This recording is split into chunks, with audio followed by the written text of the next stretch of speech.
Professora, bom dia, obrigada por estar aqui conosco. Queria te perguntar sobre esse processo de sucessão, né, no Irã. O que se diz é que é muito difícil derrubar o regime iraniano, né? É muito diferente, por exemplo, da situação que aconteceu na Venezuela. A senhora estava falando sobre isso agora há pouco. E o presidente Donald Trump já disse que não vai aceitar nada menos do que uma rendição incondicional. E isso significa, né, ou indica que o governo de Donald Trump, junto com Israel, vão buscar o colapso total do regime, que eles não vão aceitar esse processo de sucessão. Qual que é o seu prognóstico, professora, diante dessas falas, tanto do presidente Donald Trump, quanto também das forças de defesa israelense nesse momento, dizendo que eles vão mirar qualquer possibilidade aí de sucessor ao Ayatollah Ali Khamenei? Bom dia. É bastante complicada essa situação. Primeiro ponto, os Estados Unidos, o presidente Donald Trump, ele afirmou, como você muito bem trouxe, que só aceitaria uma rendição incondicional, mas não deixou muito claro o que isso significa. Significa a derrubada do governo, significa o governo iraniano deixar que os Estados Unidos decidam o próximo líder, significa a entrega total das Forças Armadas. Então, ainda existe uma certa confusão aqui em relação ao que o presidente Donald Trump gostaria. Mas, outro ponto que ele vem destacando, como nós vínhamos comentando, é que ele fala que nenhum líder colocado no Irã que não tenha passado por ele seria aceito. Quando nós olhamos por esse lado, de acordo com o direito internacional, ou até mesmo pensando na autodeterminação dos povos, esse é um ponto bastante complicado. Por quê? O Donald Trump ele é presidente dos Estados Unidos, ele não é presidente do Irã. Então, inicialmente ele falava que tinha sido uma intervenção humanitária por causa das violações de direitos humanos que o governo iraniano promovia. Só que a partir do momento em que ele fala que está defendendo direitos humanos, mas também afirma que ele teria que participar da escolha do próximo líder e não a população civil iraniana, nós já temos aqui uma contradição dentro do próprio discurso dele. Por outro lado, o Irã tem um governo muito bem estabelecido, então, como nós estávamos comentando, todo governo cria em torno de si uma estrutura para a sua manutenção. Nenhum governo, seja ele democrático ou autocrático, quer ser derrubado, então cria mecanismos de proteção, mecanismos de sucessão.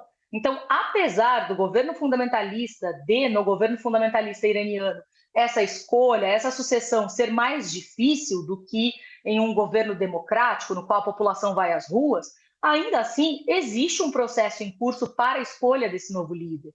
Existem resistências? Claro que existem.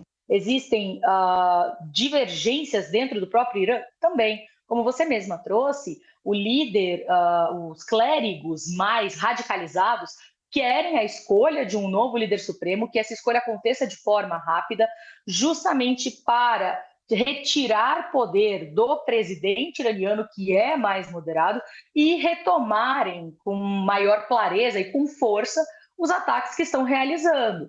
Então, quando nós olhamos aqui, vemos que são duas forças opostas. No Irã, essa escolha do líder supremo, eu acredito que ela vai continuar.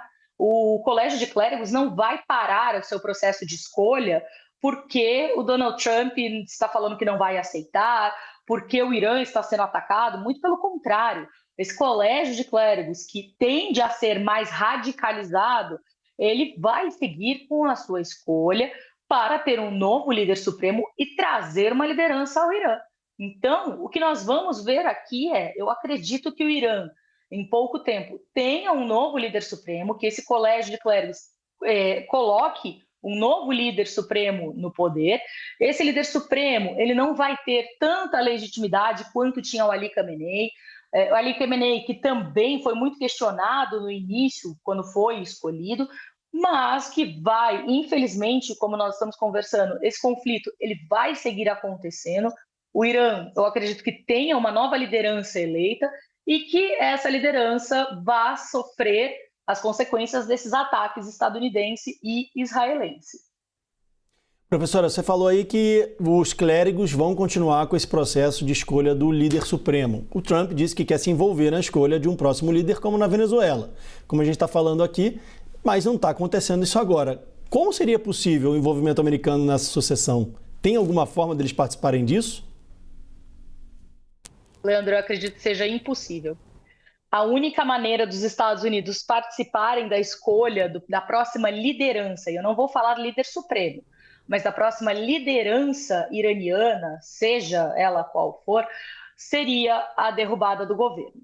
Por quê? Nenhum governo vai aceitar a participação de um presidente de outro país no seu processo sucessório, na sua escolha sucessória. Então, na Venezuela, o Donald Trump ele também não teve tanta escolha na sucessão, inclusive porque a Maria Corina queria ser colocada como presidente venezuelana depois da derrubada do Maduro. Então, nós vimos uma série de movimentos dela nessa tentativa, mas o Donald Trump falou que ela não tinha força e ele não se opôs à vice-presidente, a então vice-presidente do Maduro. Por quê? Para ele, o problema era o Maduro. Retirou o Maduro, a vice-presidente é mais favorável aos Estados Unidos, então ele acaba não se metendo. Mas a própria estrutura do governo venezuelano seguiu a linha sucessória normal da democracia, da governança venezuelana. E nós estamos vendo a mesma coisa acontecer no Irã. A governança venezuelana segue, teoricamente, um modelo democrático. A governança, quando eu falo governança, é a maneira como essa escolha acontece, como o país é governado. Dentro do Irã, a governança é outra, ela passa pelo colégio de clérigos. Então, está seguindo esse curso. Donald Trump, ele quer ter essa participação, não vai conseguir, e eu sinceramente acredito que ele não tem tanto interesse em se meter nisso, justamente porque o governo, que é exatamente todos esses pontos que nós vínhamos comentando, o governo iraniano, ele está muito bem estabelecido, ele tem toda essa estrutura que o protege, e a não ser que o Trump leve uma guerra total, o que ele também não desconsiderou, porque ele inclusive vem falando agora sobre uma possibilidade do envio de tropas para o Irã.